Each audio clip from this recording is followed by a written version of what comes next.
युद्धाच्या कार्यक्रमासाठी तुम्ही पुढे आलाय, हे सगळे मला मदत करतायत.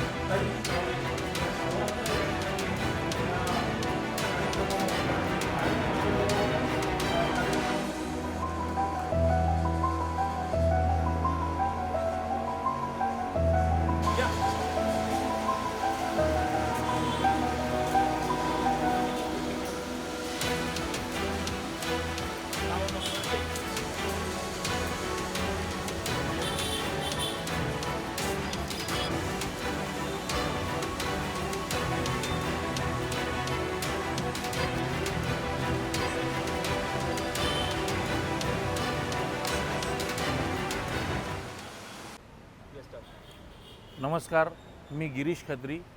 माननीय पंतप्रधान नरेंद्रभाई मोदीजी यांच्या नेतृत्वाखाली आणि आपल्या सर्व सैन्यांच्या धैर्यानं आपण जे युद्ध आता पाकिस्तानबरोबर आतंकवाद्यांबरोबर छेडलेलं आहे, या युद्धाच्या पार्श्वभूमीवर ज्या लोकांना निष्पाप लोकांना पाकिस्तानी आतंकवाद्यांनी मारलं, त्यांच्या स्मरणार्थ जे ऑपरेशन सिंदूर सुरू आहे, त्या ऑपरेशन सिंदूरच्या निमित्तानं आपण पूर्वतयारीत कायम तयार असलं पाहिजे, सक्षम असलं पाहिजे.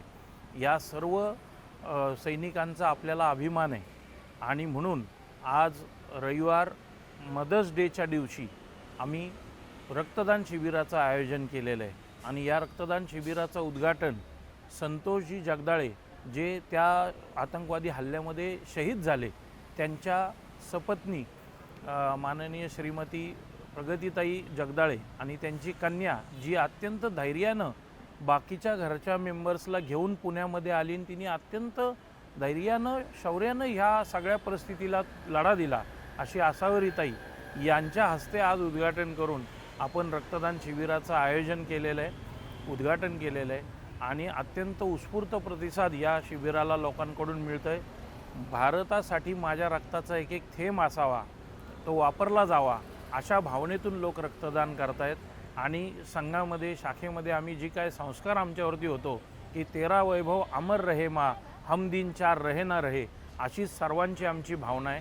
सर्व जे रक्तदान करतायत आणि जे देशासाठी सीमेवरती लढतायत, नेतृत्व करतायत, या सर्वांना मनापासून प्रणाम आणि कायम आम्ही तुमच्या ऋणात राहू. भारत माता की जय. वंदे मातरम. धन्यवाद.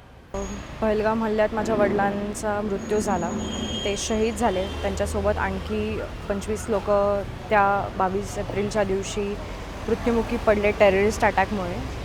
त्याच्यानंतर भारताने त्याचा बदला घेतला ऑपरेशन सिंदूरच्या नावावर, पण त्या सगळ्यामध्ये आपलेही काही जवान शहीद झाले, काही जखमी झाले. आणि मला असं वाटतं रक्तदान शिबिर हे आज जे आयोजन केलेलं आहे गिरीश खत्री काकांनी, त्या रक्तदान शिबिराच्या मार्फत आपण त्या जवानांना जे जखमी झाले किंवा ज्यांना गरज आहे रक्ताची, ते आपण इथून मदत करणार आहोत त्यांना. तर माझी सर्वांना विनंती आहे की भरभरून तुम्ही रक्तदान करा. रक्तदान हे श्रेष्ठ दान आहे असं म्हणलं जातं आणि हे श्रेष्ठ काम म्हणजे छोटंसं काम जे आपण देशाच्या जवानांसाठी करतो आहे ते तुम्ही नक्की करा.